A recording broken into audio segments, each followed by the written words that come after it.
Yesu ni Bwana, na najua ya kwamba wale ambao wanategemea Mungu hakuna siku wataibika, bali siku zote watatembea katika uwepo wa Mungu. Leo, siku ya leo, nataka tukaweze kujua kitu kimoja ambacho maandiko tutaingia tusikie vile inasema. Nataka Roho wa Bwana akaweze kunisaidia nisiongee maneno yangu, bali niongee mapenzi ya Bwana. Yesu akasema ya kwamba alikula chakula cha kutenda mapenzi ya Baba yake aliye juu mbinguni. Na maandiko ya leo tutaiona katika kitabu ni cha Kutoka ama Exodus. Kutoka ni sura ya 15 ama Exodus chapter 15 and verse 26. Inasema hivi, akawaambia kwamba utaisikiza kwa bidii sauti ya Bwana Mungu wako na kuyafanya yaliyoelekea mbele zake, na kutega masikio usikie maagizo yake na kuzishika amri zake. Mimi sitatia juu yako maradhi yoyote niliyowatia wa Misri, kwa kuwa mimi ndimi Bwana nikuponyaye. Bwana apewe sifa. Amen.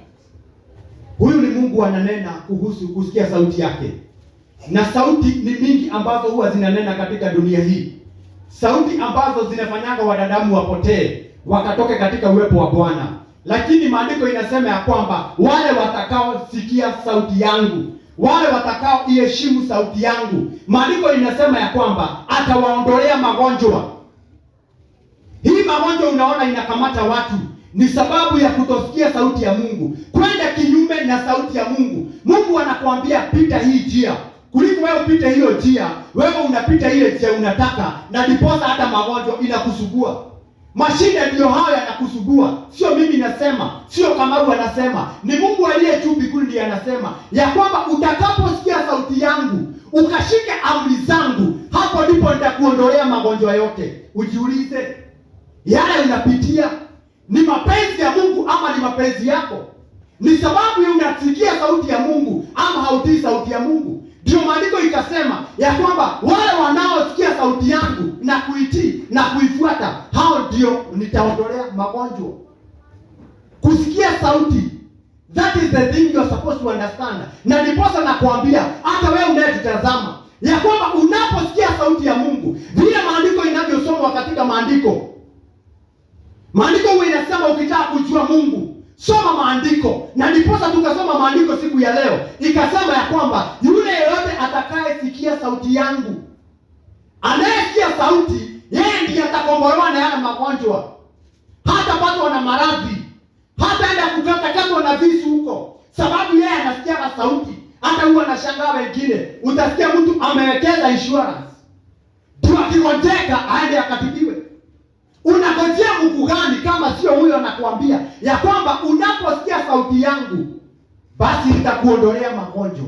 Ataondoa magonjwa yako, ataondoa mateso yako, sababu katika maandiko ndio inasema mambo yote ambayo ukiyafuata, na haya ndio utakayoyapata. Katika kitabu cha Kumbukumbu 28 hapo mstari wa kwanza inaongea unaponifuata na kufuatilia yale ninayokufundisha, basi nitakuondolea haya na nitakuwekea haya. Na ndiposa maandiko ikasema ya kwamba siku ya leo unaposikia sauti ya Mungu, unapoitii, unapoiheshimu, sio sauti ya mchungaji, hapana, ni sauti ya Mungu.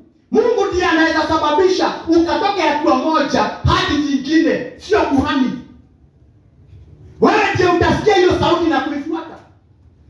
Siku nyingine hapa tukasikia tukisomoa maandiko ya kwamba utasikia sauti inakwambia njia ndio hii. Nafikiri ni mtumishi alinena haya maneno ya kwamba utasikia sauti ikikwambia njia ndio hii.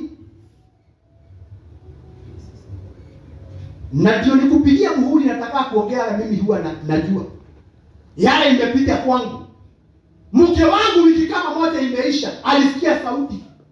Nani hii wiki nilisikia sauti. Nawe pia ukifuata usikie sauti, basi hautaumia katika wengine wakiumia.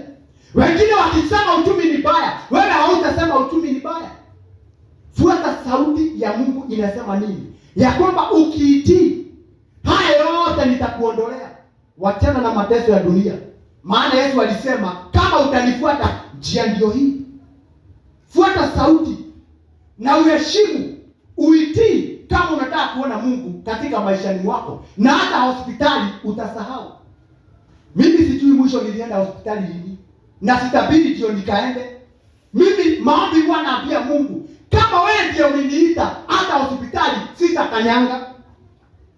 Wewe nao ukisikia sauti ya Mungu na kuitii, mambo ya magonjwa atakuondolea. Sio mimi nimesema, wacha nikusomee tena.